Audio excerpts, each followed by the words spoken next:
Call the meeting to order. As a reminder to all in attendance, this meeting is being recorded and live streamed on the county YouTube page. Please take the roll. I see we have one more member, so perfect timing. Calling the roll, Mr. Strawn. Here. Ms. Baker. Here. Mr. Tuma. Here. Ms. Simon. Ms. Stevens. Present. There is a quorum. Also like the record to reflect that Councilmember Miller is also in attendance. Great. Welcome, Mr. Miller. I assume, do we have anybody? I know we have a lot of people that are going to comment on the item actually that will be coming before this committee. Is there any other public comment other than the individuals that are in the room? No, Mr. Chair, no public comment was submitted. Okay. There's been minutes submitted for our meeting of April 18th. Has everybody had a chance to look at the minutes? Is there a motion to approve the minutes? I'll make that motion. I'll second. Okay. Been moved and seconded. Discussion? Hearing no discussion. All in favor of the minutes approval, say aye. Aye. Any opposed? Hearing none, same sign. There is one matter that's going to come before council. If we can read that into the record. Resolution 2022-0123, authorizing a grant award to Fund for Our Economic Future of Northeast Ohio in the total amount not to exceed $9 million as fiscal agent for Workforce Funders Group for various workforce development activities. Very good. Looking at and reading this resolution, I see that I will have a conflict of interest in regards to this as chairman and commenting on it. So at this point in time, I'm going to pass the gavel over to the vice chairman, and you will not hear from me, luckily for all you, until this meeting is over. Thank you. Thank you, Chair. All right. Certainly, I'm very honored to be here and to be chairing this committee. The agenda looks fascinating, so why don't we get started? Mr. Hurdick, would you please come forward?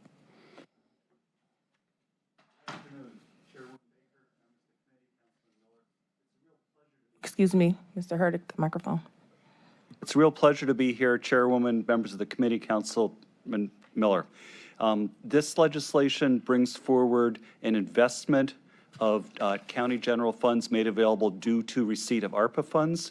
This is a very important investment. Workforce is a critical issue for the economic future of our county. We've assembled, with the assistance of Kathy Belk, a panel of experts who are going to speak on each of the three branches of this funding: the manufacturing sector partnership, the internship program, and the education program. I am pleased to answer any technical questions members of the committee might have about the legislation, but the real experts are behind me. All right. Before we get started, does anyone have any questions for Mr. Hurdick? I think we want to get started. Okay. I will now introduce Kathy Belk, who in turn will MC the program. And Kathy has assured me that she will get this all done, including ample time for questions, within 2 hours. Kathy. Hey. Please state your name and your company. Thank you, Paul. Hi, Councilwoman Baker, the members of the committee, and Councilman Miller. Wonderful to be here today. My name is Kathy Belk. I'm here today representing the Workforce Funders Group, where I serve as the chairperson. In my day job, I'm head of the Deaconess Foundation, and I'm proud to say that the Deaconess Foundation is the largest private funder of workforce development in our region. Because of the foundation's strong and focused commitment, I spend 100% of my professional life and plenty of my personal time understanding the workforce system and how it can work more effectively for county residents and county employers. With your leadership and support, Cuyahoga County has made great strides in better matching people to good quality jobs and employers to well-qualified candidates. We're now attacking this challenge together as a public-private partnership with both effective training and placement programs and important changes to the service delivery system through our sector partnership approach. As a result, hundreds of people each year are securing better opportunities that lead to better lives. I do have a PowerPoint. We're here today because our job is not done. In short, it's time to take our public-private partnership to the next level to do more for residents and employers. Specifically, we're here to discuss $9 million in county funding over 3 years to strengthen our workforce pipeline, from middle and high school to college to career to better life and every mix of how those work, by investing at key milestones along the way. We're going to do that by integrating several systems and sectors into one cohesive ecosystem. It's the first time ever that that's happened, that we've integrated into one cohesive ecosystem, specifically by integrating the workforce development ecosystem, the education ecosystem, and employers all together. It's transformative and catalytic, and it's building off millions of dollars of investment that we've already made into years of prototyping. So 2 important key points that I'd like to make, and then we're going to turn it over shortly to talk about these 3 initiatives. First, your investment of $9 million will push this public-private partnership over the finish line by unlocking an equal amount of private and philanthropic investment, really more private and philanthropic investment, which we expect to grow over the course of that 3 years. And this means with the additional $9 million in new funding, the public, private, and philanthropic sectors will have a minimum of $1 for every dollar from the county. Second, look what we're going to accomplish together in just 3 years.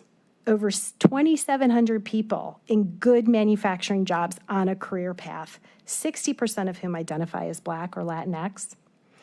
We'll have 500 students in new internships, which will encourage them to stay in Cleveland after they graduate from college, 50% at least of whom will be Black, Latinx, or women. And we'll have 700 high school students who have graduated and are in an in-demand job, and 70% of thousands of impacted students through our new Greater Cleveland Career Consortium program will be Black or Latinx. And these are just some of the outcomes. Those are the things that we can measure in that way. The systemic change I was speaking about, that has even greater implications over time. So here's what we're going to do. We're going to talk first about scaling the manufacturing sector partnership. This is one of the sector partnerships the county has supported now for 3 years, 3-year funding of the Workforce Funders Group. We'll give you a short update as to where that's headed. We'll take about 20 minutes, plus or minus for time. That's the first initiative that you see on the left. The second initiative is a new collegiate internship and co-op program for local students in our higher ed institutions with the goal of keeping them here after they graduate. And then the third initiative will be a new initiative that impacts students in our K-12 school systems. It will help our young people to be prepared for a career, whether they go to college or they go straight into a job immediately after school or anything in between. And often that career they're being prepared for is one that's critically important to our economy. Maybe it's in IT or manufacturing or healthcare or another in-demand job. And we're leaving the most time in this presentation for that because that's going to be a new initiative. We've got about 12 guests today who are here who we've invited to speak to you. So I really am excited to turn it over to them. But before we do that, I want to talk to you a little bit about the $9 million. It would be provided and managed by the Workforce Funders Group. As you recall, that group is a collaboration of 10 funders, including the county, committed to improving our workforce system. And really, 6 years ago, the county convened this group. This was started by the county to enhance workforce efforts for our region. The group has deployed over $3 million with the support of its fiscal sponsor, the Fund for Our Economic Future, and has another $3 million it again plans to deploy in the next 3 years.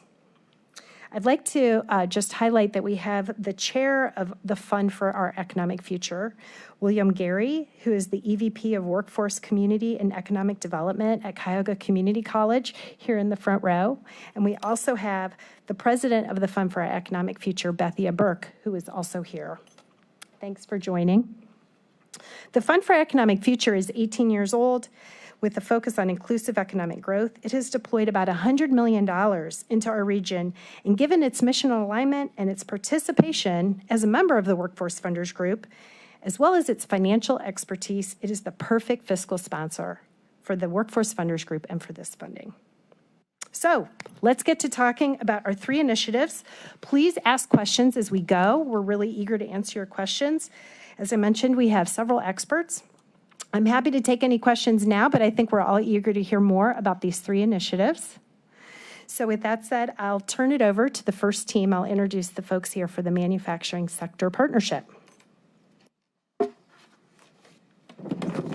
So I'd like to introduce Ethan Karp, who's president and CEO of Magnet, and he'll introduce other members of his team. Thank you, Kathy. Nice to be before all of you again. So, especially to talk about manufacturing again, which I personally love. So, I'm going to first give you a little intro as to what exactly we're doing, but in the vein of you guys seeing it yourself, we're going to introduce in a few moments an employer that benefits from this, Jeff Libnevich. Secondly, we're going to talk about a manager who's actually working with many of the people that have gotten into manufacturing, Alvi Santos, and the third, Richard Jackson, somebody who's benefited from the program. So they each have prepared remarks after I give you this overview. And of course, the reason I'm up here is because 50% of our economy depends on manufacturing, and that's about 20% of the employment. And frankly, our region absolutely depends on these companies staying strong, staying competitive. We are at 40-year highs of production, making more stuff in Northeast Ohio than we have literally ever made, even at the height of what people think of as the height of manufacturing in the 70s. Not so, it's now. And everything we do is jeopardized by the fact that there are literally thousands of open positions that are still going unfilled. And this was pre-pandemic, this is post-pandemic, it's even worse now. There are various stats and figures on this page, but I think some of the most important pieces are, these are career jobs. These are $75,000 average wages and benefits. They truly provide for family-sustaining wages. And manufacturing, with all these openings, although I can say it's dire and it absolutely jeopardizes a lot of the progress we've made, it's also an opportunity. Manufacturing can be and will be and is in many ways a positive force for change, particularly when it comes to equity. Particularly when we look where 85% of manufacturing is white, only 70% of our county is, that means there's a lot of untapped potential. And a lot of what we're talking about today is going to tap that potential, getting people into good careers, and in the case where they're being raised out of poverty, truly making a difference for their life for the long term. So, who exactly are we talking about here? So when the sector partnership was formed with Magnet and GCP and Shauna leading the initiative for the manufacturing sector partnership through Workforce Connect, something you guys have funded for years, these companies, as representatives of the companies that we have in our region, came together. You can see they have plants from across the region, and these companies collectively actually make up 20% of our region's employment in manufacturing, so nothing to sneeze at. And everything you're about to see has been considered, thought, and strategized by that group of employers, and we have gone out and figured out how do we leverage the ecosystem, all of the many organizations to make that true. How do we not reinvent the wheel, but truly use what's already here? So, what were those strategies that we've been pursuing that bring us to where we are today? There are three simple strategies and a bunch of support. First, we want to make sure that the training programs that that already exist, many I'm sure of which you've funded, are actually fully enrolled. The second thing is innovative on-ramps. How do we go after that talent, particularly, we'll talk about in a moment, re-entry. How do we go after that talent and provide them the full range of wraparound supports so that we don't just say, oh, well, we're going to train, but we don't have transportation. Oh, we're going to get you excited, but we don't have training. We're going to do it all. And the third piece is advocate for policies and changes where we can see them. I suppose this is a little bit of that, where be that voice so that people know these are good jobs and they're out there. We want to do this with a diversity and inclusion lens. We want to focus on work-based learning, apprenticeship, leveraging technology, but really not being okay with just the way things are, truly trying to do it right, trying to do it differently. An example from this past year, and this is indicative of what we plan to scale with this funding, is this access to manufacturing careers. This is truly a community initiative. The main training provider and coach is Towards Employment, and we have Jill Rizica, who's long run that organization as our thought partner and true expert in these wraparound supports. So you can see the stats here, and I think what's so remarkable is 0% recidivism, and these numbers around retention, 30-day, 90-day, these are unheard of. You can talk to our employers. You can ask Jeff up here. These are not normal statistics. A 4-week training program with stipend, engaging over 20 employers. That's what we're talking about here, and this is what we need to expand. This is what we need to scale. So the next stages of the work, this only gets us so far where we are today. We know the models work. What this money is doing is adding the fuel to be able to expand the outreach, which is truly all of our workforce partners, especially us as an intermediary, our problems. How do we get into neighborhoods using CDCs? How do we work with other elected officials and mayors and yourselves to figure out how to get grassroots into the communities? How do we work with faith-based organizations? We have pilots going on right now at a smaller scale, but this is the work. Get people excited about manufacturing so they can enter into these programs that have already been developed. So that's number one and number two. Number three, there are coaches in our existing system who help people get into careers. We want to upgrade their capacity so they don't put them into, I'll just say it, into like a fast food part-time job. They're putting them into careers like manufacturing. And this will have spillover effects, right? Manufacturing, healthcare, IT, they're all going to benefit from this. Deep integration on the school side. So you're going to hear a lot more about the Greater Cleveland Career Consortium. We are deeply involved. We believe in this 100%. You guys all heard me talk about that building earlier. Well, that's really focused on how do we bring this awareness into the school system. But this funds will allow our employers to engage, especially at that senior year, to be able to get people right into manufacturing. And of course, we want to increase the amount of hiring and the amount of folks in the hiring stages for all of this. The outcomes, right here. 2,750 adults hired in manufacturing. That is our goal. We'd like to aim for half of those at least to be coming from re-entry populations. And of course, 60+%, I would be surprised if it isn't meaningfully more than that in Black, Latinx communities. So before I just introduce our first speaker, and Jeff, why don't you go on and come up, Jeff, who has been a consummate supporter from Lincoln Electric, helping us figure out everything from big picture, how do we figure out how to get the hundreds of people you need, down to the details of, all right, you know, how should we talk to council about this in a way that shows all of the meaningfulness of the investments that you've already made. He is also the chair of the Ohio Manufacturers Association that we're deeply connected to, of their workforce committee. So he himself is deeply committed. And I just want to say that our commitment to braid all the funding, your funding, do this work, will absolutely make a difference to this region. Now and for the next decade, we will truly become the capital of manufacturing education in the United States. And I believe that you guys are going to be the ones to make that happen today. So thank you for that. Turn it over to Jeff to share a little bit from the employer perspective how this is all working. Before we do that, Yeah, please. is there any questions from yes, the thank you. council members just in the big picture of the presentation? I just have one quick one, Please. and I think others that are perhaps looking into this later will ask this question. So you mentioned that from the 1970s, which is over 50 years ago, that we are not only equal but surpassing the manufacturing of what took place then. That's hard to imagine because anything you pick up says it's made in this country or made in that country, and hardly do you see something that says made in USA. So how is it that we can explain to others that manufacturing has reached a point where we have met or exceeded what we used to do back in the 70s? I think the trick lies in the fact that we make pieces and parts for everything that people don't see. I would say the vast majority, I don't know, Jack, do your products, do they say made in America?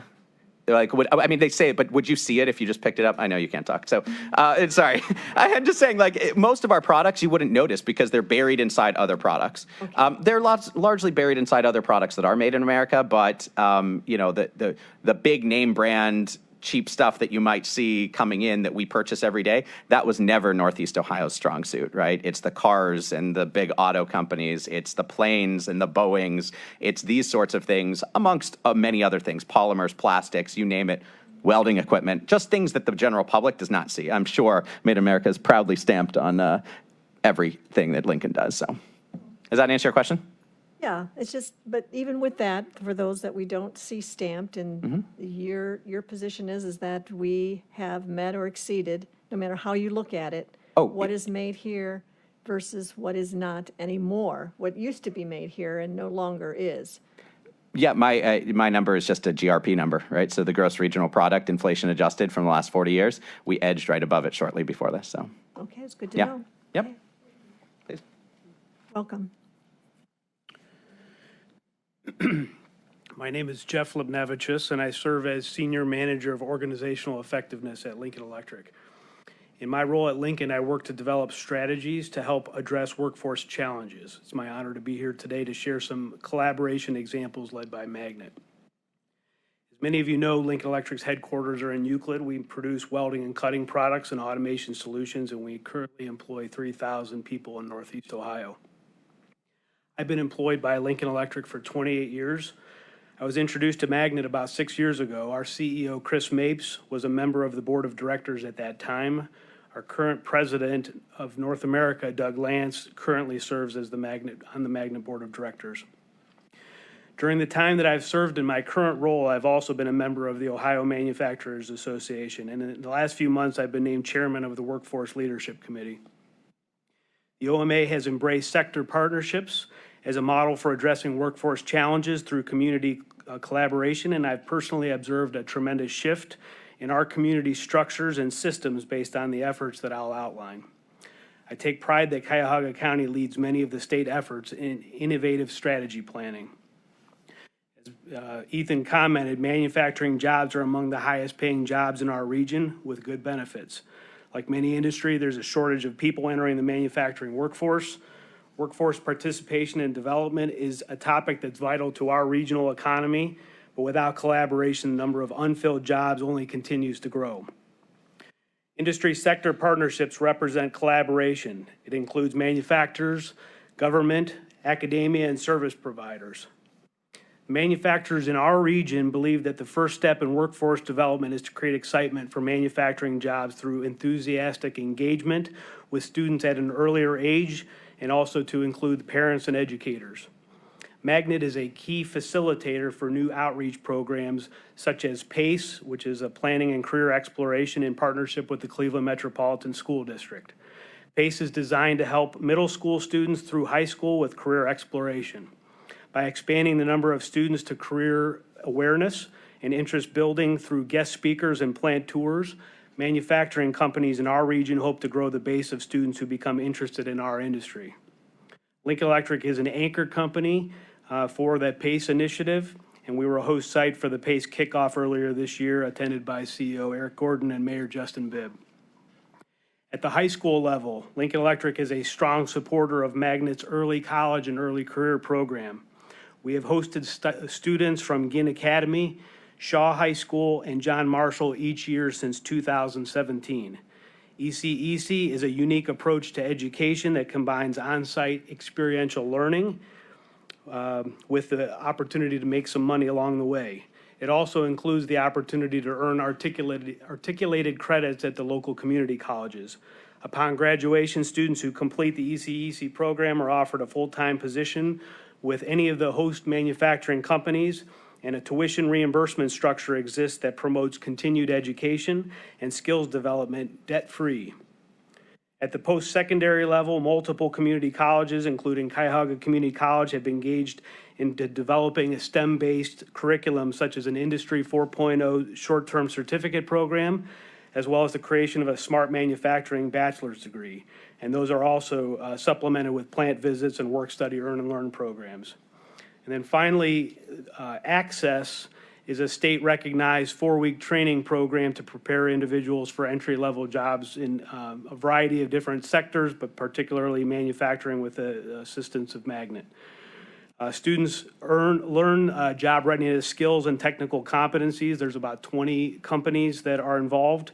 And our industry sector partnership has piloted the program with success with the re-entry population, but we are in the process of expanding that program to traditionally underserved groups such as veterans, immigrants, women, people of color, individuals with disabilities, and most recently to support those displaced in their current positions due to COVID. Lincoln believes that these types of programs should be replicated not just across the county, but also across the state as a way to help reduce skills shortages.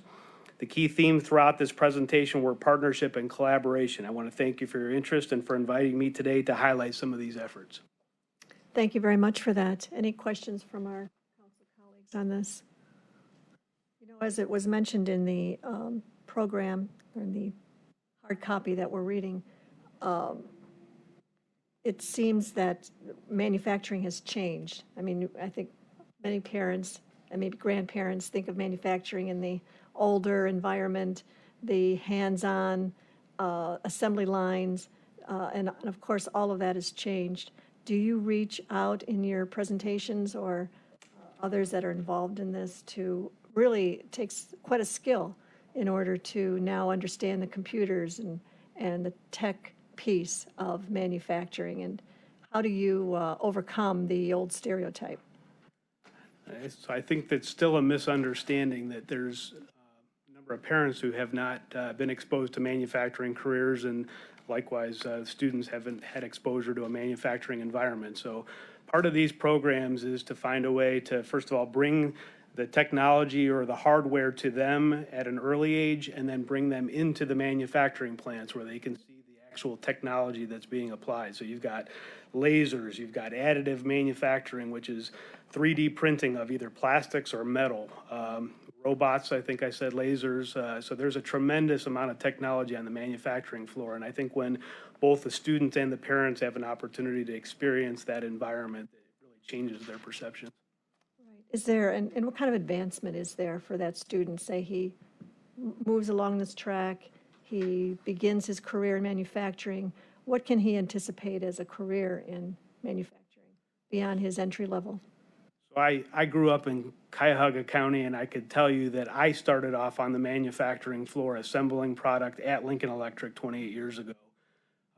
And I put myself through college, became a mechanical engineer, and I've, from a career path standpoint, as one example, I've gone into technical sales, and then I became an operations manager for our machine manufacturing plant. And so I view it as sky's the limit. A couple of our CEOs have started at the ground level as well.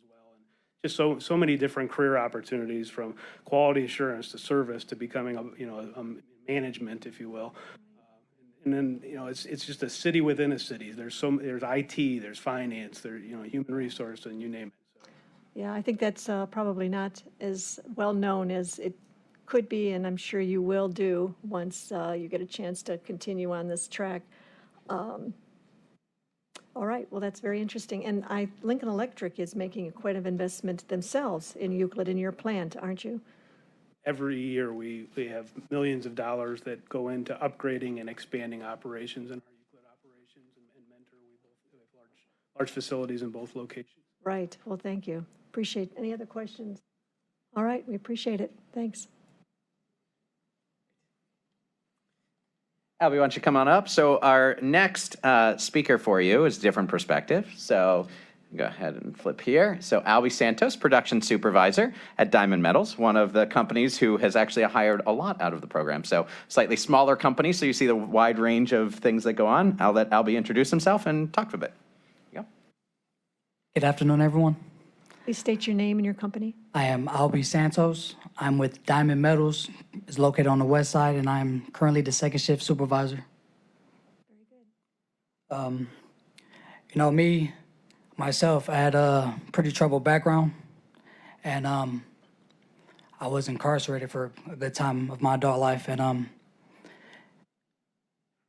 it's good to hear that they're doing this and giving guys opportunities, and women and people of the minority, and it's actually been an honor to be a part of it.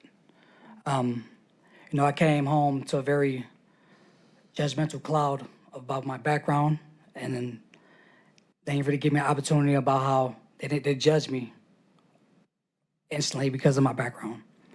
But I made it a mind state not to think like that, that I know there was a better outcome and there was a better light that I could definitely prove myself.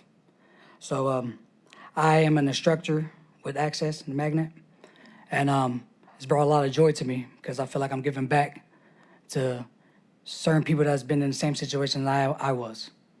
And like I said, it's been an honor because I see the change, and I can see the excitement of people like me that's getting the opportunity to do something different. And that, like I said, it brings joy, and I kind of show them that there's a different way of living. Being put down to yourself as you can't do something and actually doing it, it's great. It's a great feeling. That's wonderful to hear. Yes. Anyone have questions for our guest? You certainly are an example of others that are looking for leaders, and you are a leader in what you do, and a mentor to do more than what you had. So you're kind of a trailblazer for others to follow, and we appreciate you hanging in there and knowing that you can achieve, and you did achieve, and we thank you for your help in bringing others along. Of course, thank you so much. I have a question. Go right ahead. Madam Chair, thank you so much for being here today. I have a question about how you found your way to diamond medals. Well, before I was convicted, I was actually working there, and like I said, I started off in a bare minimum, the basics, the littlest machinery, and when I came back, I contacted the company, and they gave me a second chance, but this time I took it and I ran with it. And now I'm the supervisor, and I have about 25 to 30 employees that I look after. And especially with the program, I'm giving them tools and something different. And if some apply it, I appreciate it. Like if I could touch somebody to change their ways, that means I feel like I'm doing something productive. Good. Anything else? All right, well, thank you for your testimony. Of course, Very thank you guys. important. Third speaker is actually one of our first graduates from this program, and what I've been told, he's shot up through the ranks. This is Richard Jackson over here. Come on up, Richard. He's shot up through the ranks faster than anybody in his company, Talon Products, history has. So he'll tell you his story, and thanks for being here. Good afternoon, ladies and gentlemen. My name is Richard Jackson, and I am an employee at Talon Products. I am a press operator / die setter, and I'm working on now on being a second shift supervisor. You know, when I started going to access to manufacturing program, myself, I was coming home from prison. I did 2.5 years in prison, and I was early released in March 2020. And when I was at the halfway house, they did a job readiness program where, you know, they try to get you back acclimated with society, get you ready for a job. And the lady, I guess her name was Miss Davis, she was doing something where she want to take people towards employment. My mindset was, you know, I knew I had to get a job, but coming home from prison, my mindset was it was kind of like a field trip, you know, because she was taking us outside of the building. So that's where my mind was at. It was, to be honest with you, it wasn't really about getting into a program. It was just about being free. And as soon as that opportunity arose, I took it. And, you know, by me going towards employment, I was talking to my career coach one day, and he was like, you know, what is it you want to do? And I was like, I just want to work. You know, I came from construction. My father, he owned his painting company down south. I'm from Savannah, Georgia, and I've been painting ever since I was 12 years old. So I wanted to get back into that, anything construction. And he asked me a question one day. He was like, why settle for a job and not a career? And that resonated with me. And he got me into the Access to Manufacturing program. But then again, it wasn't about the program. They was paying $500 a week. You know, and I'm just being honest. I came from $21 a month.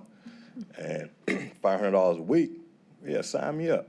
But then when I got into the program, it was like that was contingent on your attendance, your classwork, sitting in front of this computer, because when I went through it, it was at the height of COVID. COVID was just started, so everything was kind of like to a minimum. So I'm sitting in front of this computer 4 or 5 hours out of the day. I'm like, I'm not gonna do this just for, you know, I'm gonna do it for the $500, but what can I get after the $500? That's what my mindset went to. And I just started taking it in, and I learned from it. And like I said, Access to Manufacturing, that program has changed my life tremendously. I got a career, you know, and I stayed away from my family for 2.5 years.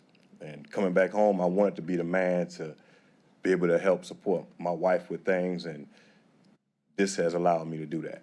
I'm happy with the choices I've made. I'm happy where I'm at. I love Talon, and I love the program. It did wonders for me. It's wonderful to hear. Good for you. Is there any questions we have for our guest? Same as I said before, you know, you have really, through your own wanting to improve yourself, took advantage of the opportunity that's out there. And I'm so glad that Talon Products worked out for you, and that you see yourself in a career, not just a job, and that the future looks bright. So thank you for what you do, and good luck on your next accomplishment of being a supervisor in the second shift. That's quite a aspiration, so good for you, and thank you for sharing that with us today. Thank you for having me. Those are our speakers. Myself, our team, Shauna is the co-intermediary lead on this. Kathy, happy to answer questions about this segment. Otherwise, I'll turn it back over to Kathy. Take us through the other segments.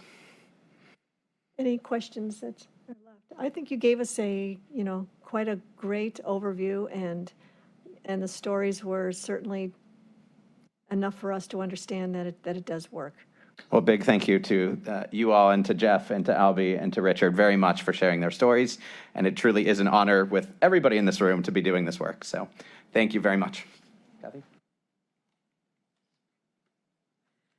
Okay, so that was our first. Ooh. Would we be able to get the PowerPoint back up?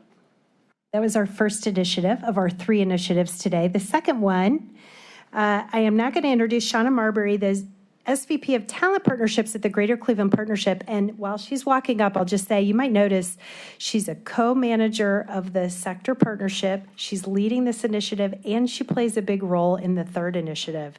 So it's she is the great example of how this is a pipeline of integrated systems. So I'll turn it over now to Shauna.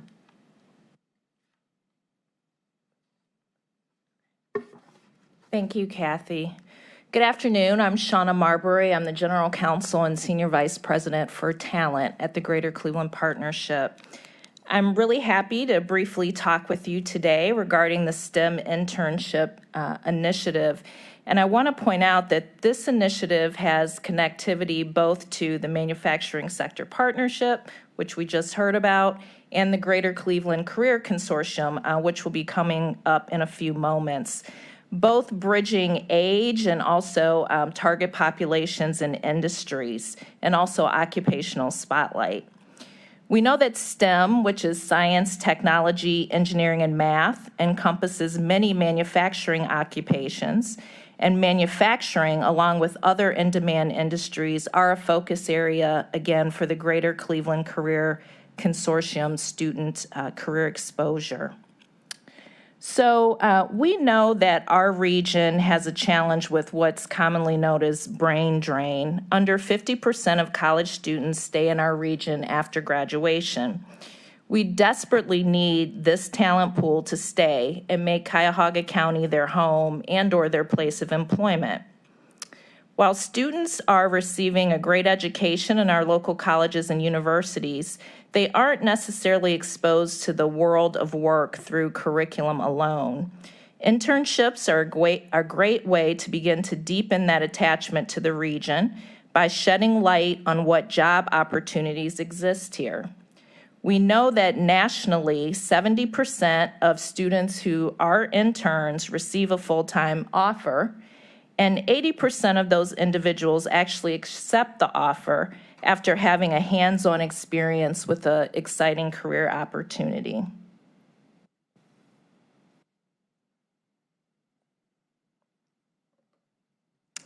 So what are some of the goals of this STEM internship program and some of the expected impacts? One of our goals is approximately 500 internships over 2 years with a focus on STEM-related occupations in industries like, again, manufacturing, IT, healthcare, finance, and insurance. GCP is partnering with CSU and CASE with the goal of expansion as the initiative matures. Another goal is to strengthen and diversify the pipeline of talent for our region's companies. We have a goal of 50% of internship candidates being diverse, either Black, Latinx, or women. GCP, CSU, and CASE are co-investing in a senior business advisor to help recruit employers for this initiative. A position description is currently circulating, and conversations with interested candidates are happening now. When the senior business advisor comes on board, company recruitment will kick into high gear for this initiative. GCP is currently talking with our board members, board member companies about internships and other work-based learning initiatives and opportunities. Many of the employers that we work with realize internships are the beginning of the creation of a deep bench of talent, which they're all looking for, and they're excited to offer additional opportunities. The last point I would make about this initiative before I stop for any questions or comments is around the funding and what it would be used for. So we're requesting $1 million over 3 years for this initiative, and we're using it in a couple of different places. The first is salaries and also operation of the initiative. We are estimating that GCP employees will also support a portion of the employer engagement work, so that'll be some in-kind back from GCP, research and overseeing the building of a clearinghouse platform and vendor engagement for training in the initiative.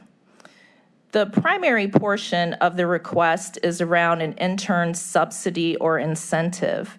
This would be money or dollars paid to employers to pass on to their interns. Also, there would be some various technology expenses around the clearinghouse platform, which will house data to be collected from employers regarding their perspective on internships. And also some training. The program will be conceived to include training for both employers on cultural competency, growing robust internships, and then training for the interns themselves on professional skills and career pathways. Out of these dollars, there will also be an employer match, 75 cents per 25 cents of intern salary for this initiative. That in total would be a match of $2.25 million for a total of $3.25 million for the total operation of the program. So I'll stop there and see if there are any questions. Okay, any questions for our guest on this program?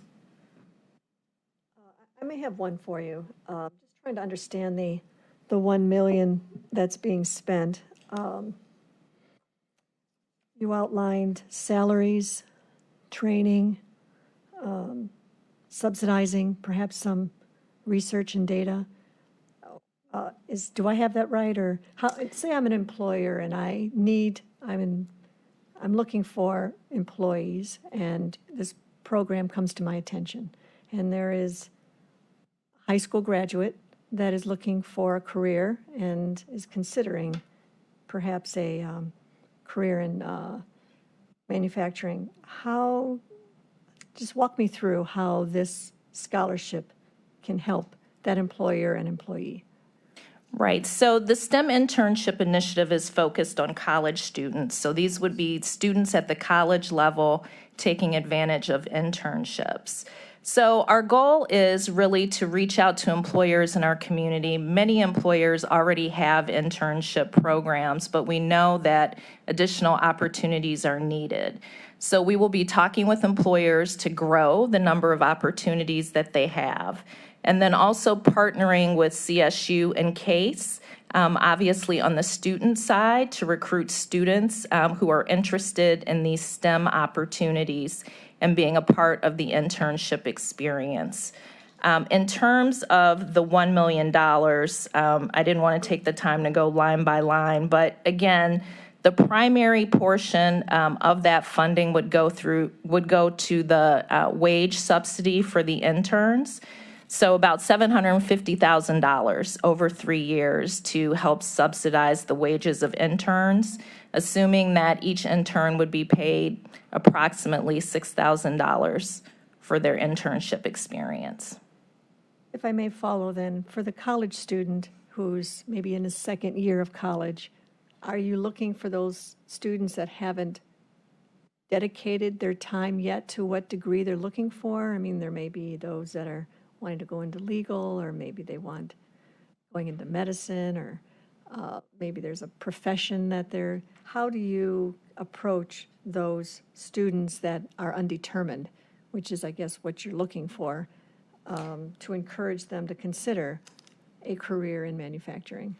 So I would say the student population is a mix of both. There will be some students who are pursuing majors in engineering or math or other STEM-related disciplines, so we certainly want them to be able to take advantage of these opportunities. But then there are other students, to your earlier point, who haven't quite made a decision or may be focusing in liberal arts related majors. And so we want to basically show them the opportunities that are available by bringing our employers in to talk about their opportunities, talk a little bit about the jobs, the career pathways. And again, this does connect to the next presentation around the Greater Cleveland Career Consortium, because hopefully once that initiative has expanded at the high school level, students will already be thinking about their pathway and their future and the jobs that they're interested in. Okay, very good. Yes, we have a question. Go ahead, Thank Councilwoman. you. Thank you. I have a question about the $1 million and the goals over the 3 years. What if you don't meet the 500 slots? I mean, do you anticipate that you will easily? And if you don't, what happens to the funding? So again, many of our employers already have internship programs established. So this funding would be a catalyst to grow those internship opportunities to get to the opportunity to bring 500 students into STEM-specific internships. We are very dedicated and determined to cultivate those 500 internships. We really think that there's some low-hanging fruit out there. Many employers are now looking to what we call the early talent pipeline, so high school and college students, in terms of, again, establishing that bench. So there's a lot of interest in not just internships, but many aspects of work-based learning, where employers can begin to, again, expose students to their industries, their careers, their occupations that are available. So we are very eager to generate those internships, and I feel we have a good pathway towards that. Thank you, Madam Chair. The question is, what if you do not fill these 500 slots? Do you just hang on to the money? What, is it already paid out? What's the accounting back to the county for this ARPA funds? So I actually don't have an answer to that. I'm assuming that would be in the agreement, as the money would be going to a fiscal. So I'm sorry, I can't answer that at this point. Thank you. Somebody, hopefully before the meeting ends, will be able to tell us if the 500 slots aren't filled, what happens to the funding? I can answer that. Every year in this arrangement, the Workforce Funders Group and our county partner will evaluate the progress of these programs before the next year's payment is released. So if that program or any other program were behind the progress metrics that were deemed to be important for that year, then we wouldn't be releasing payment on the we'd be releasing probably a pro rata portion, but we'd have a discussion about that in a negotiation. So there will never be a situation where there is funding released when the program was underperforming for any of the three initiatives. I guess this is a question through the chair to our economic development director about if this money, I understand the money might not be released, but after 3 years, does it come back to the county? Thank you, Councilwoman. It's a similar mechanism to control as at the level of the funders group. At the level of the county, we're only paying out the first year's amount.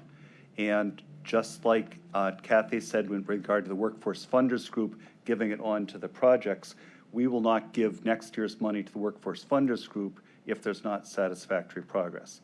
So the mechanism we have is in controlling the release of funds. Every county contract as well does contain a stipulation may be terminated for the necessity of the county. But one of the reasons we are recommending the Workforce Funders Group to receive the money is the track record that's been demonstrated over the past 6 years of success in administering workforce funds.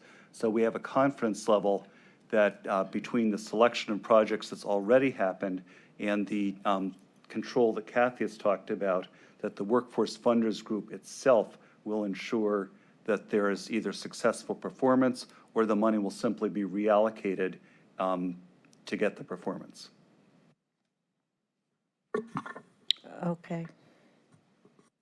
So it sounds like, if I can understand that too, is that it's allocated per year, and the performance needs to be there before any other monies are allocated. And if the previous year was not used, it rolls over to the new year?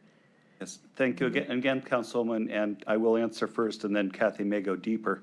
But again, by having the Workforce Funders Group involved, there is a mechanism for not only annual, but ongoing quarterly review of how progress is going. So rather than wait for a year to be over and see things are not progressing, this would be caught at the quarterly reviews and things would happen.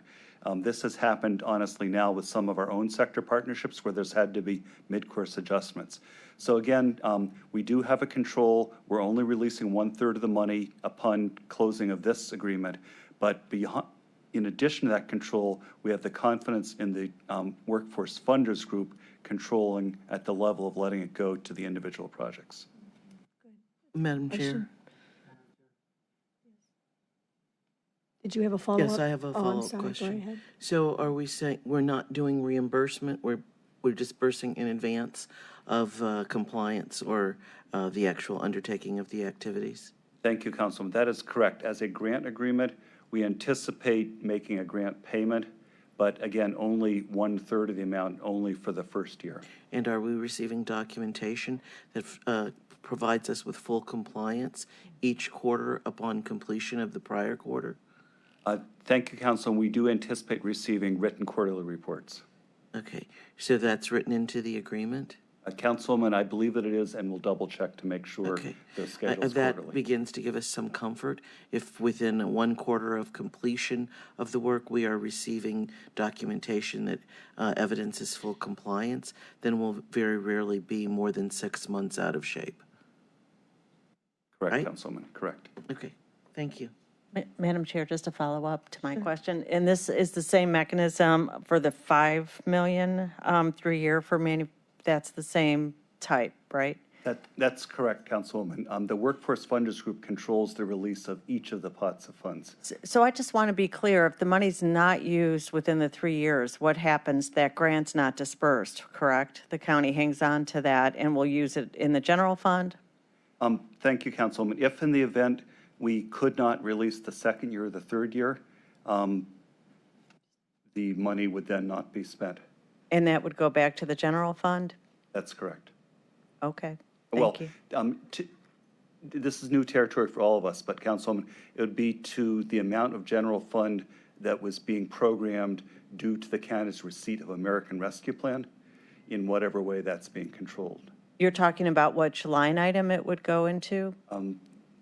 Simply, and I may be getting in trouble here with my budget director, but the general fund money that we have because of ARPA is held in a separate accounting code from other general fund money. So my comment is merely, we keep it at that level. Thank you. Yes, Councilman Miller. Madam Chair, to Ms. Belk, if you do 500 internships and each intern receives $6,000, that's $3 million just for the stipends. So my question is, what is the total cost of the program, and what are the sources for what the costs are besides the county's $1 million? Yes, so again, I'll ask Ms. Marbury to join me if she'd like to add anything. I think she said the total cost was $3.25 million, $1 million in county funding, and the $2.25 million remaining paid by employers. So $750,000 of the $1 million in county funds is an incentive. It will go to pay a quarter of the intern stipend, and the employer will match it with 3/4 of that payment. So it gets employers included. It shows them that we're really committed to the work that they're doing, but it also brings new employer funding to the activities that we want to see at that ratio of 3 employer dollars for every 1 county dollar. Okay, thank you.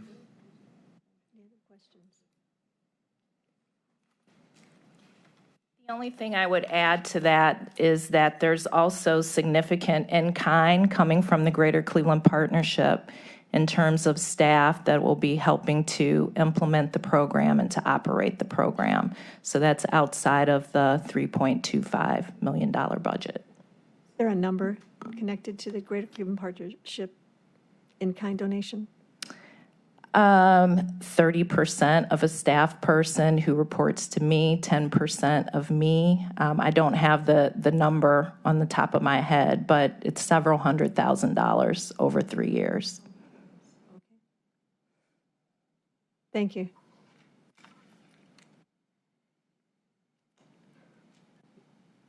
I think We're ready to move on? Yes. Okay, thank you very much for those good questions and discussion. We now like to talk about our third initiative here, which is called the Greater Cleveland Career Consortium.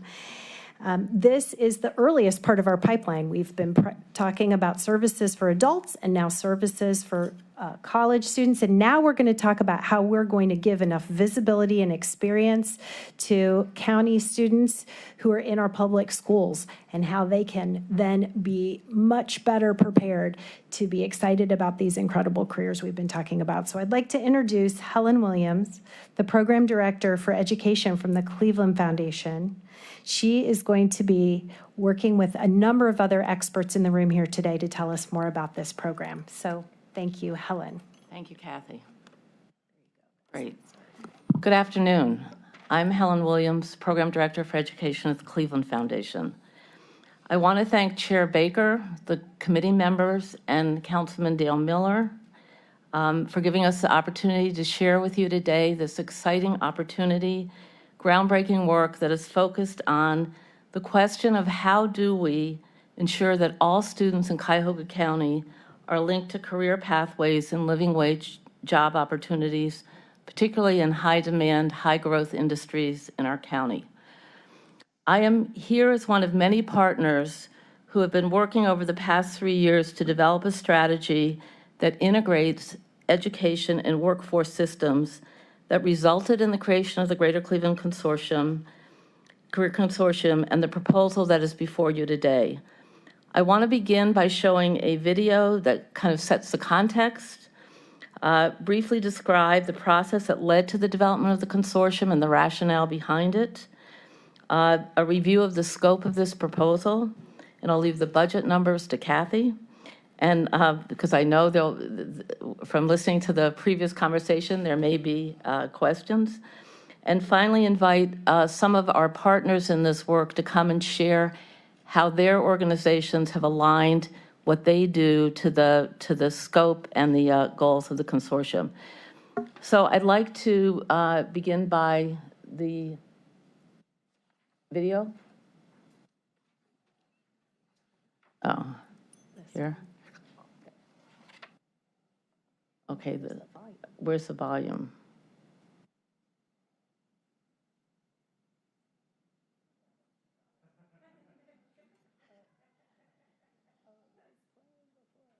It was playing before?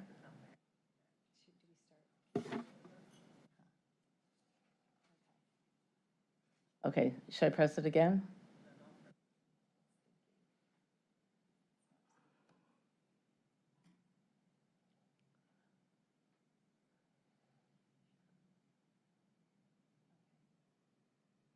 Oops, still no sound.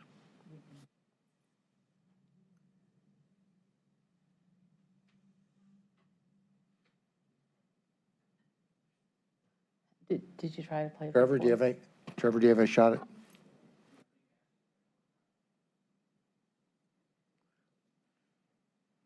Well, maybe we can play it at the end if we could figure it out, but. How do we go to the next slide?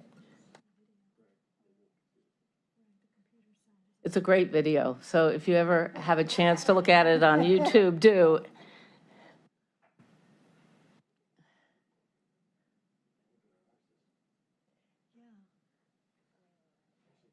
Okay.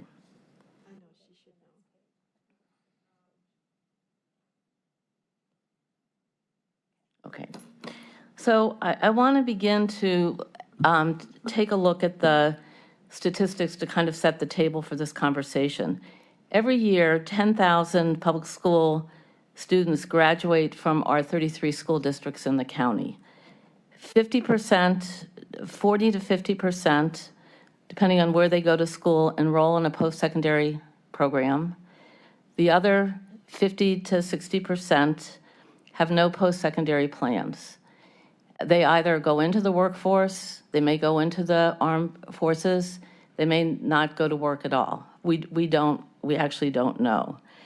And so the problem in my foundation and around the county, the conversation really began about how do we connect those students who are not planning to go to college to the jobs that are out there as part of really systematizing the pipeline. And so 3 years ago, a group of us began to really look at that problem, and we began by doing research. We talked to students, we did focus groups, we did interviews, we did a landscape analysis of the workforce organizations out there, we talked to employers, and then we came to a conclusion that, one, students don't have a sense of what the careers are out there. You can't be what you can't see. And that there was no systematic approach to really engaging students in career awareness and career exploration in our schools. So we began 2 years ago a planning and prototyping process to really think about, okay, how do we create a system and that process involved over 40 nonprofit organizations, 100 individuals, 80 employers who did planning, we did prototyping, and we came away with a couple of kind of deliverables. First, we really changed our starting point. You know, the conversation in our community has been, you either go to college or you go into the workforce. And we came to the conclusion that's wrong. That where we need to start is that every single graduate needs to leave high school with a career vision, with a sense of what are their next steps, and the agency and skills to pursue that plan. That may include going straight into the workforce, it may include getting credentials, it may be going into a post-secondary program, it may be in a post-secondary program at the same time you're in the workforce, but to leave with some vision and some plan. And that could not happen just sort of serendipitously. That two things needed to happen in order to get that result. The first is we needed to embed planning and career exploration in our schools. Right now, very few school districts have an embedded grade 6 to grade 12 career exploration and planning program for their students. Unlike other countries, developed countries in the world, the United States and does not mandate that, and most districts don't have the resources to do it. And secondly, that we needed an ecosystem and consortium to actually support that work. And so what does that curriculum look like? First of all, it's embedded as part of a student's experience. It isn't after school, it isn't before school, it isn't on the weekends, it isn't just in the summer. It is formal classroom lessons, at least starting in 6th grade all the way through 12th grade, that builds each year on a student's aspirations, on exposure to all of the careers out there, on actually doing some planning and having some ability to experience some of those careers. The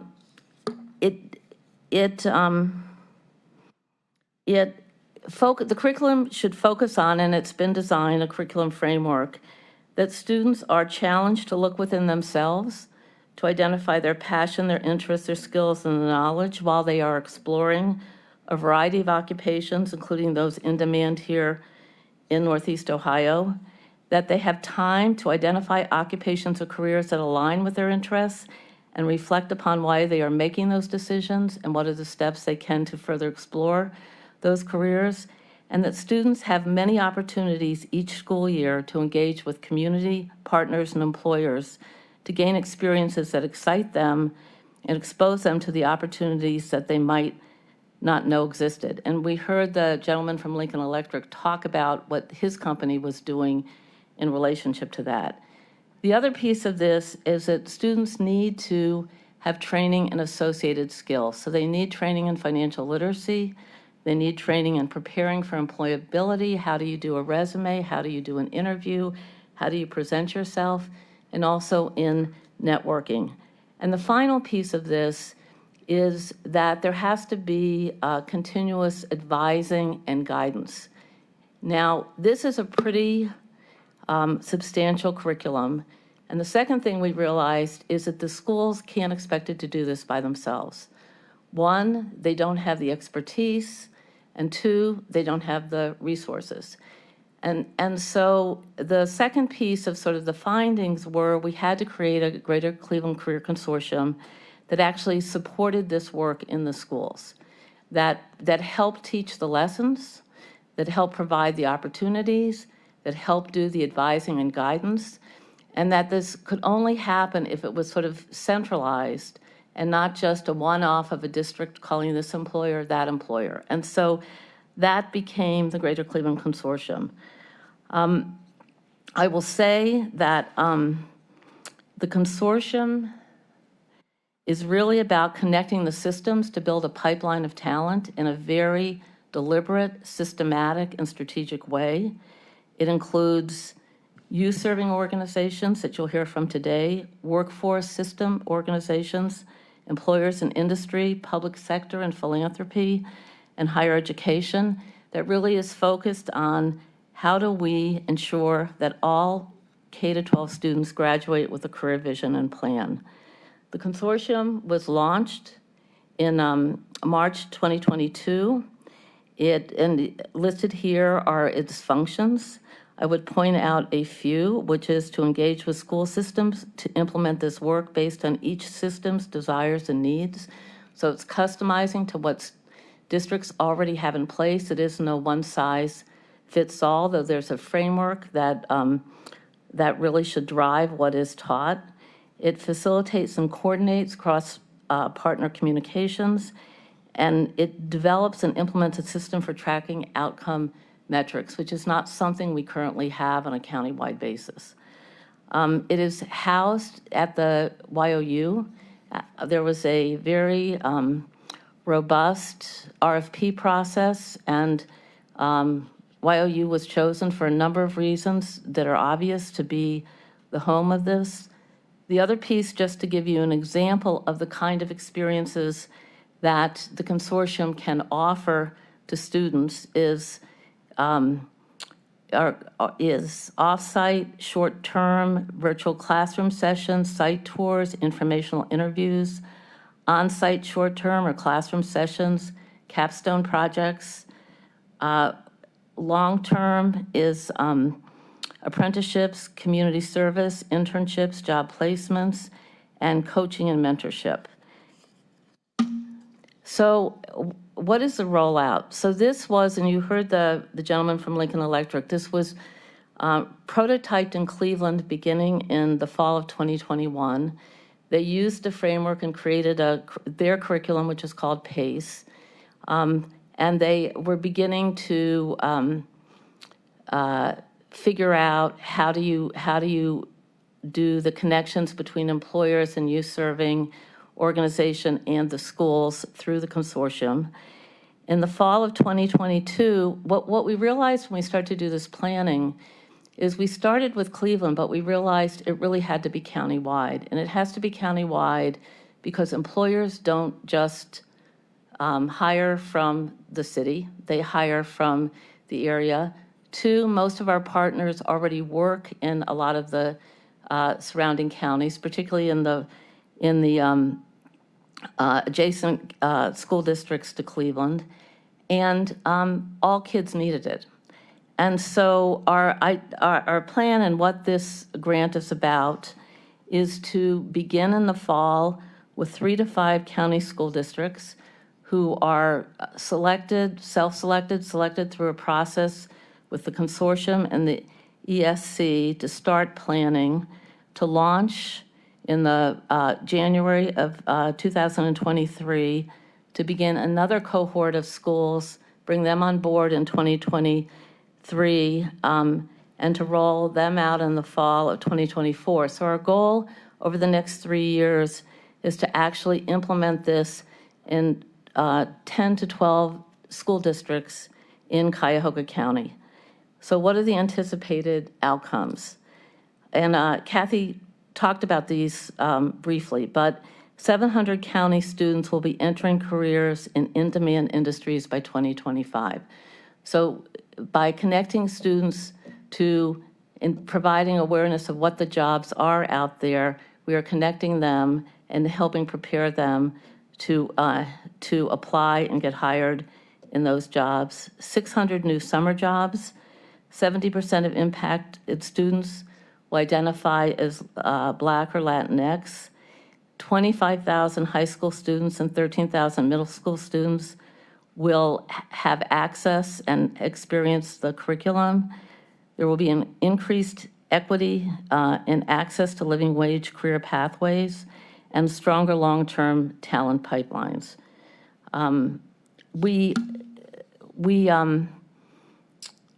think I have worked at the Cleveland Foundation for 17 years, and I have worked on a lot of different things that are pretty large and pretty impactful. But this work around creating the consortium and really figuring out how you provide students access in a very real way has been the most meaningful work that I've done, because you can see, as part of the prototyping, I coached a group of students at Rhodes High School that were not planning to go to college, that were on track to graduate. And I realized how little these kids knew about what were the opportunities out there. They had no idea. 80% of them worked 30 hours a week, washing dishes, working at Dave's Supermarket for pretty minimum wage. And they could enter a manufacturing plant and make twice what they were making, almost twice what they were making, and had no idea that they had that opportunity. And so for me, this is what equity is about.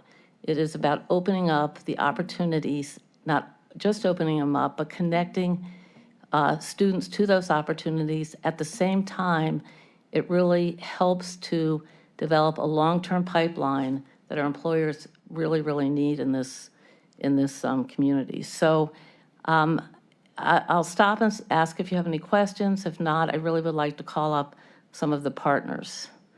Do we have any questions? Yes, Councilman Miller. Madam Chair, my question, and first, thank you very much for the presentation. It's a very exciting development. Thank you. I'm excited about it. My question is, I think there's 30 to 40 school districts in Cuyahoga County. 33, I think. Yeah. Is it the plan after you finish this first group that you're going to continue that sequence of several new school districts? First they plan for 1 year and then they implement. And are you going to continue that until they've all been implemented, and how long do you expect that to take? Well, I think that's the plan. I expect it probably will take probably within 5 years. This first tranche is the first 3 years. I think it gets easier as you work out the bugs. And it really depends on, we can't mandate this, so it really depends on the interests of school districts, like initially. But I think as the word gets out, there's going to be much more opportunity. And I think we can scale up pretty quickly after the first 3 years. And is the $3 million entirely for implementation costs, or is there going to be money required for ongoing operation of the program? And Kathy, you should come up and answer this as well. But but it is for the implementation costs of putting this program into those 10 to 12 districts minimally. The ongoing costs will be assumed by the consortium. And the idea here is, I mean, we have been able to raise significant dollars from foundations. We are looking at a significant federal grant. And so we think that there will be dollars for this down the line because it is such a huge need. Okay, thank you. So any other questions, Chairman? I think we have maybe a couple, if you don't mind. Okay. First of all, we are looking at this program, and is this primarily for manufacturing? Because you have career paths. You don't really state in there that it's Oh, no, it's for all career pathways. all career paths. With a concentration on the high growth, high demand. So, because that's where the jobs are, but when you look at the employer partners who have signed on to the consortium, they run the gamut. They're public sector employers, they're manufacturing, they're finance. Okay. Yeah. So it's good. It's everything, yeah. And let's see here. The expansions up to 2025, we were just discussing, how will you meet your identity as Black and Latino when you start expanding out into school districts outside of Cleveland? How will you meet the percentages that you're looking for, and what will happen to those students that don't fit that profile? Well, the consortium is designed to serve all students. So if it's school district, it's going to serve all students in a district. Our idea is to start with the, again, districts have to agree to be part of it, but it's to start with the first ring districts initially, which have the higher concentrations of Black and Latinx students, and then to move out into the suburbs. Okay, so there's a broader base of students as you keep continuing outside. Yes, absolutely. Okay. Yes, go right ahead, Councilman.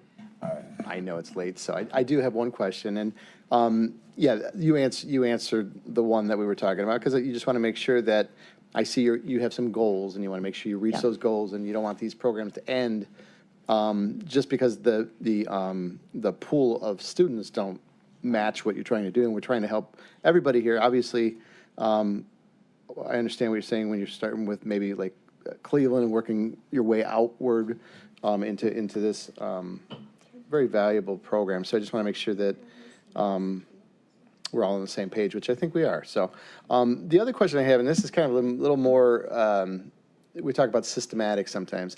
School districts oftentimes are, you guys could probably know this, are set in their ways. And when they have certain, curriculum and programs in place, and they're like, this is a great idea, but we have these standardized tests and we don't have time for this. How do you get around, break that barrier a little bit? Yeah. Because I did something completely different, but it was with opioid education in schools. And when I brought it to them, I was very lucky because they were very open to the idea of bringing this into this, making it part of the curriculum.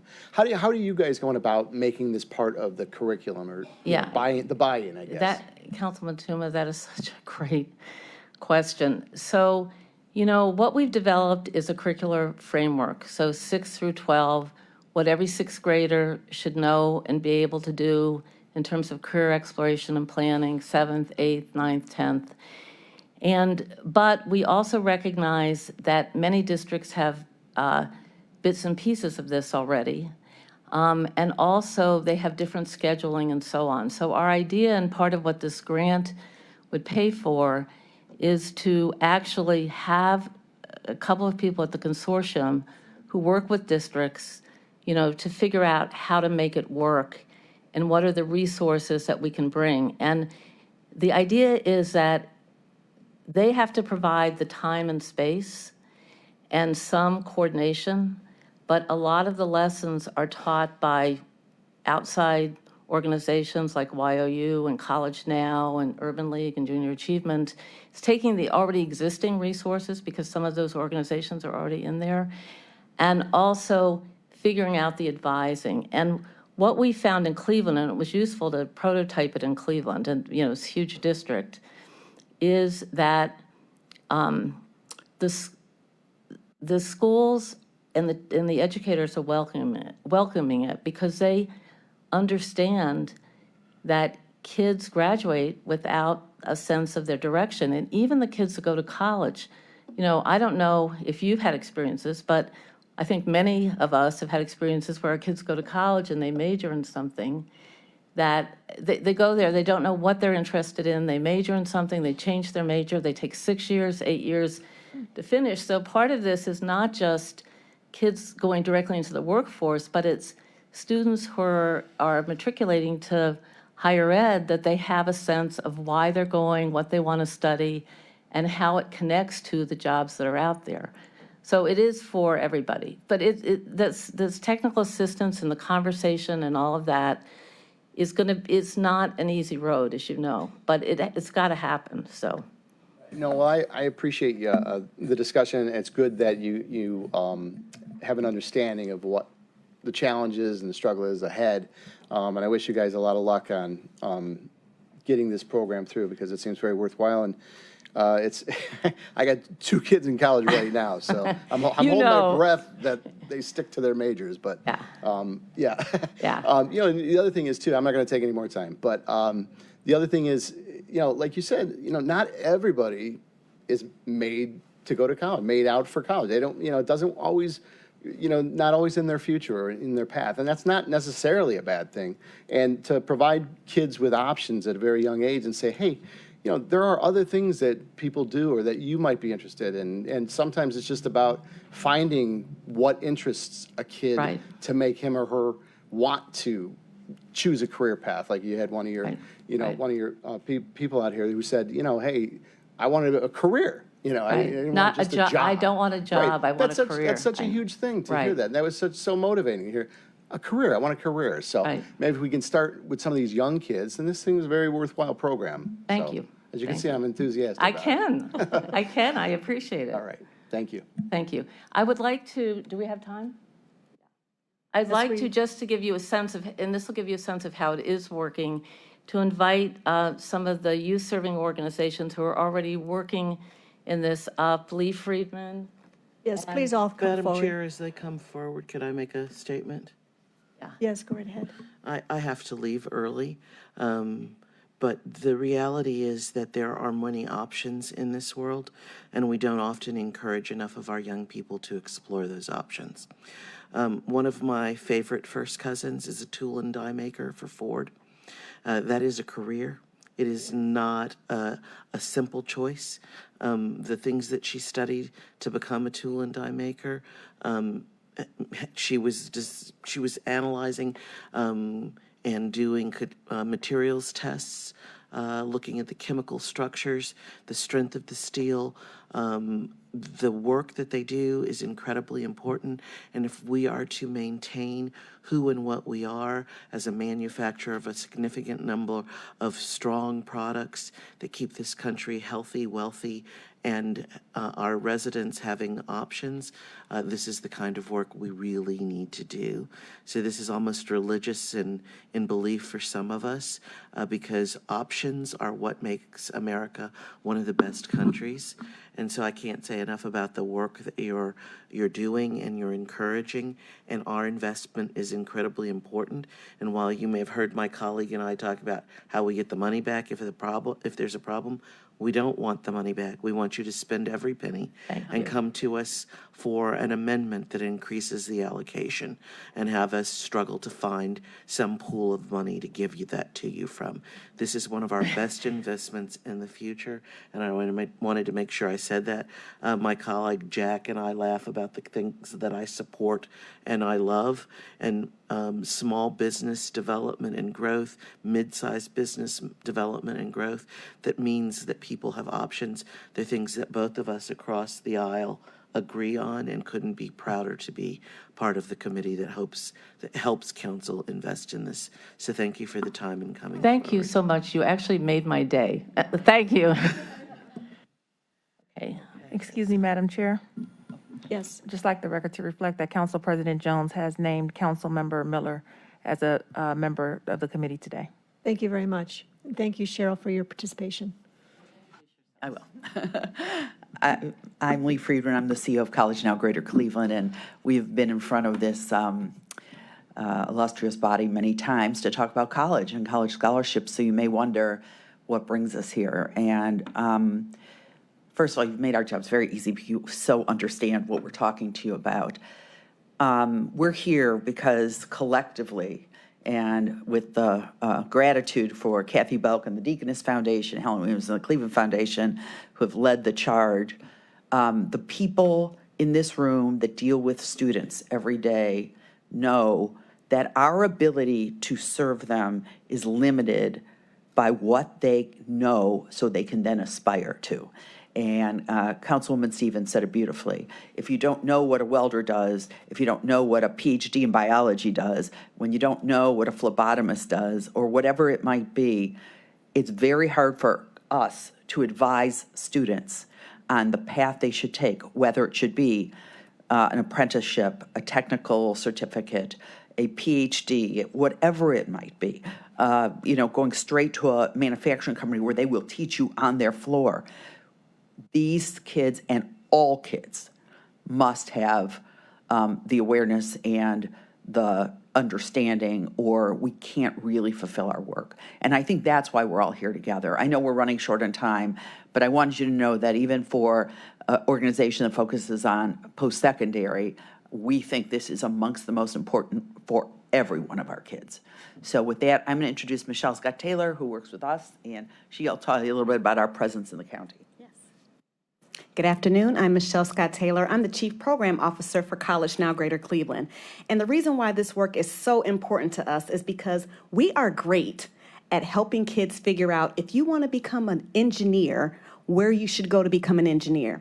What we needed to get better at, and we've been working on this now for a couple of years, is helping students understand why do you want to be whatever it is you want to be, right? Who are you? What are you good at? Where is that needed in the world? And ultimately, how do we help you get there? So I think that being part of this group that's been talking over the years around how do we help more students have better awareness, it's really changed the way we do our work. And specifically, we serve as advisors in many of the Cuyahoga County school districts across Northeast Ohio. So we have a presence working with seniors, 9th graders, 10th graders, all across the county. And we want to do a much better job at helping them think about what is the career that's the best fit for them. And then how do we help adults who are working with these young people have these crucial career conversations so that we can better enable students to dream bigger and understand what it is they're getting themselves into once they graduate high school. So with that, I'll turn it over to, I believe, Ms. Marsha Maccabee. Good afternoon. Thank you, Councilman Schron and Councilwoman Baker and our other council members. I'm Marsha Maccabee, the President and CEO of the Urban League of Greater Cleveland. Pleased to be here. We have been working for over 30 years in partnerships with school districts, which include Cleveland and inner ring suburban districts, as our catchment area is Cuyahoga County. And in doing that, we have been trying to make sure that students know how to learn and earn for the rest of their lives. We very early on cut the notion of some kids don't go to, or can't go to college, or don't go to college, or are not college material. What we say is the same skills you need to be successful in college are very similar skills you need to be successful in a career. So we want to make sure that students are ready no matter which way they go. We're very excited to be a part of this because we have the confidence of school systems. You heard this afternoon about resources that are not available in some districts to get this work done. We come along as allies and additional support to districts to actually work within the districts to help deliver these services. We're welcome in school districts. We have our own classrooms. We're able to deliver coursework during the day. And we're what I call a bilingual broker. We know how to talk the language, culture, and outcomes of schools and employers. and we're able to integrate across those systems to help districts, to your point, Councilman Tuma, about how to actualize programs like this. So we're in it to win it. We're fully engaged. We want to be able to help more students, and we're looking forward to being a part of this to help roll to these inner ring districts and further to make sure Cuyahoga County succeeds. Thank you. And now my partner, Craig Dorn. I'll take that off so you can see what I look like again.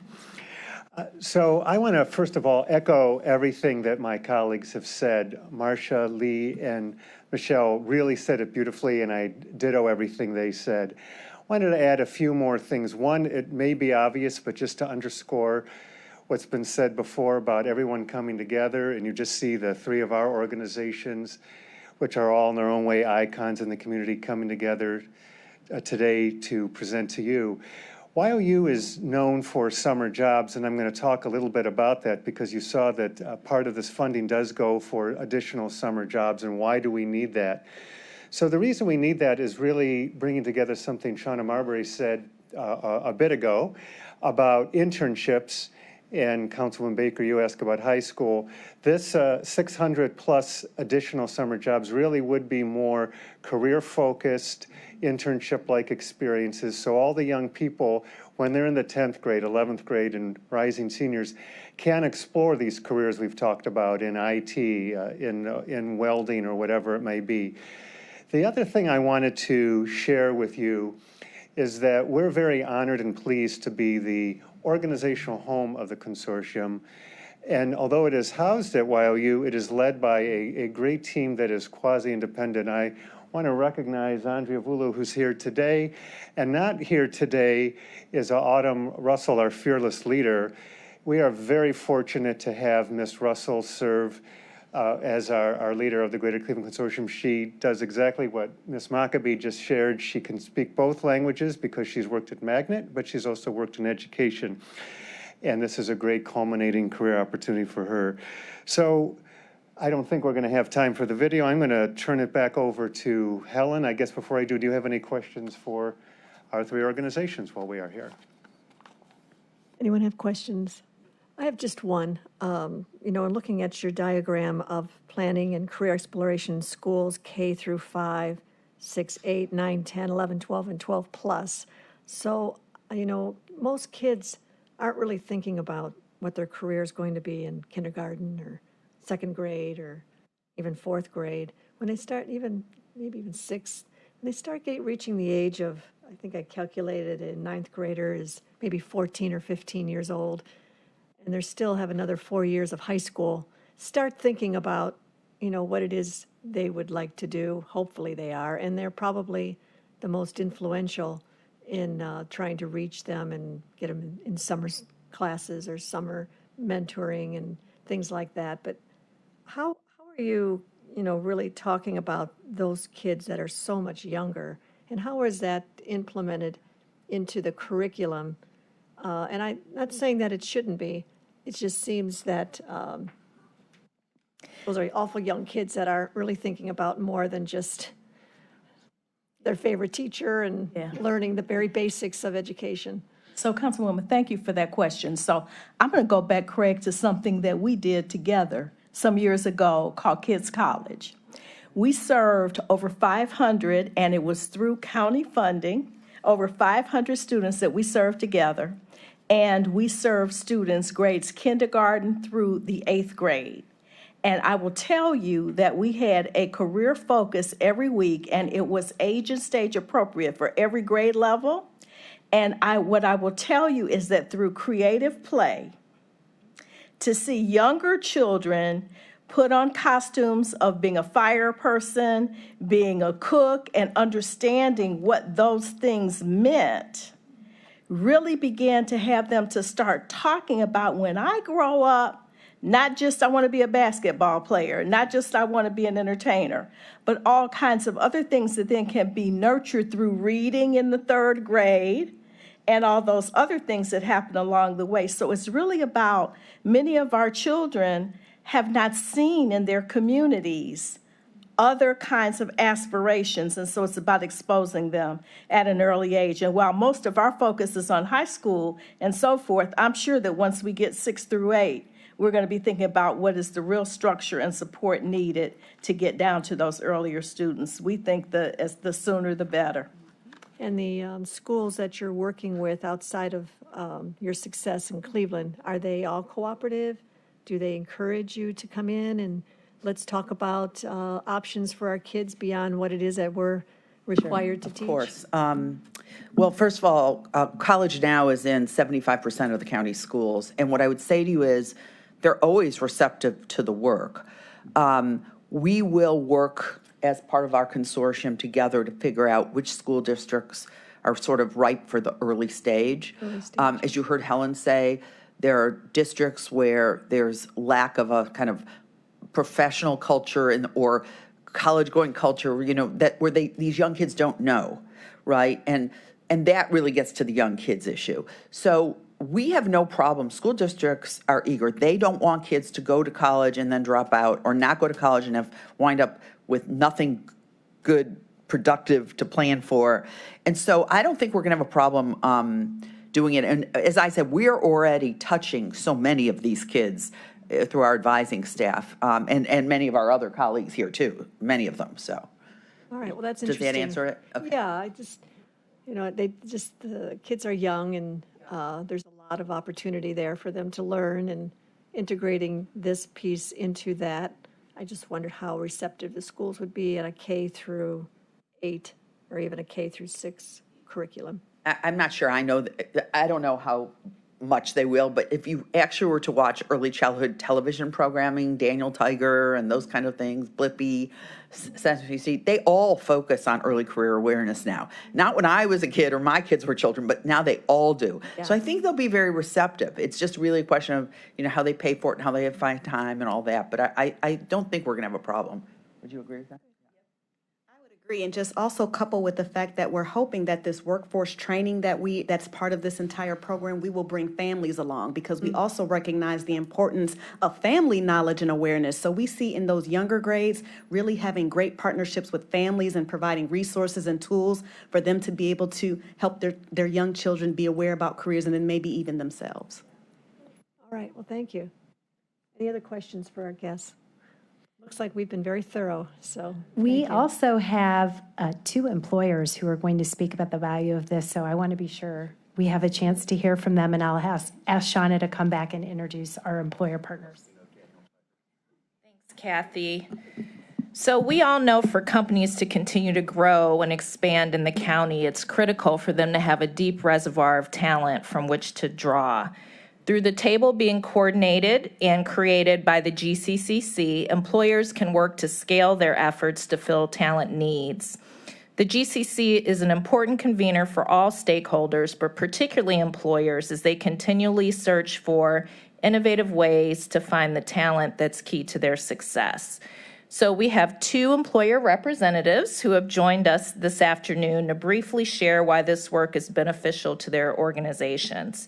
So first we have with us Amy Woodlitz, who is the Director, Enterprise Data Client Services at the Sherwin-Williams Company.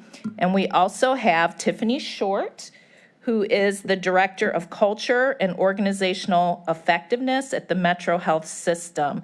So I'm going to ask Amy and then Tiffany to speak to briefly their challenges with talent overall and why the Greater Cleveland Career Consortium is a solution. All right. Welcome. Thank you. So, Sherwin-Williams, all the companies nowadays have to be a tech company too, right? We all know that digital and data are big, important things in order to run and modernize and be competitive within our whole industry. And in the tech industry, we are having talent pool constraints. This is a growing industry right now, and we cannot grow the way we need to or at the pace we need to be competitive at this point in time.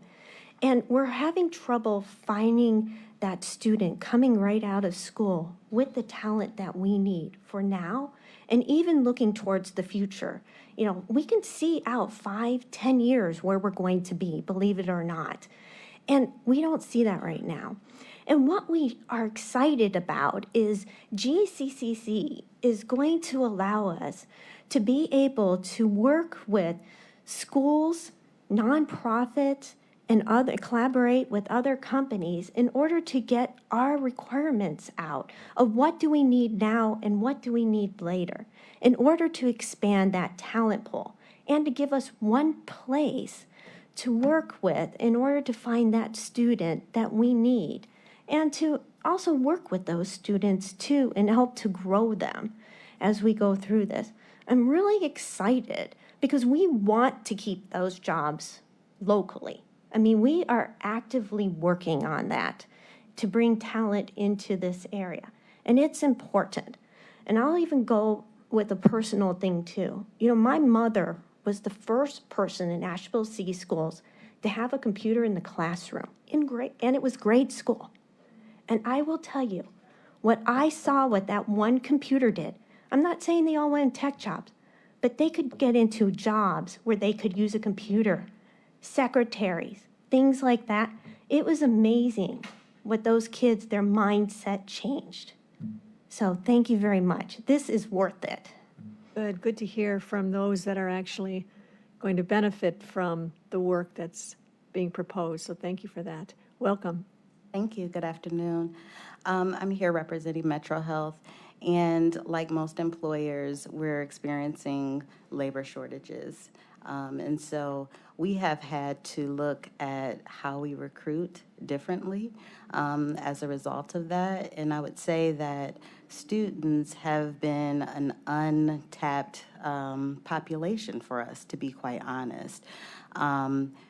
I think that our ability to get into the school systems and really start to talk about different job opportunities well beyond just a doctor or a nurse, because that's what students tend to think of when they think of healthcare, but that there's so many other opportunities that they can explore. And so I'm encouraged, I'm excited that this opportunity is ahead of us. I think that it's going to really engage and motivate students to really try to tap into where their passions lie and what might they want to do. And now having this structure in place, they'll have the support as well to making some of those decisions.